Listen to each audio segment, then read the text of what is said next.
গুলিস্তানে আওয়ামী লীগের কার্যালয়ের সামনে জয় বাংলা স্লোগান ও শেখ হাসিনার দেশে আবারও ফিরে আসবেন বলাই গণপিটুনি দিয়ে এক ব্যক্তিকে পুলিশে সোপর্দ করেছে ছাত্র জনতা।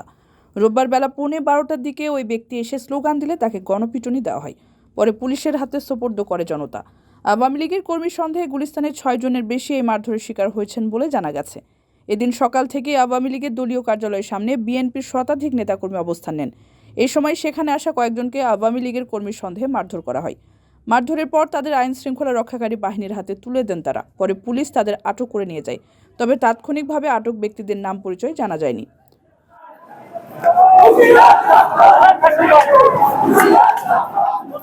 যদিও শিক্ষার্থীরা বলছেন তারা কোনো মব জাস্টিস চান না। ফ্যাসিবাদীরা চাচ্ছে নিরীহ লোকদের পাঠিয়ে গণপিটুনি খাওয়াতে, এতে তারা সুযোগ নেবে। ঐতিহাসিক 10 নভেম্বর নূর হোসেন দিবস উপলক্ষে ফেসবুক পেজের মাধ্যমে কর্মসূচি ঘোষণা করে আওয়ামী লীগ।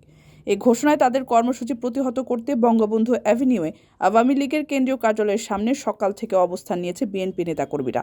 এছাড়া 0 পয়েন্টে ছাত্র জনতা অবস্থান করছে।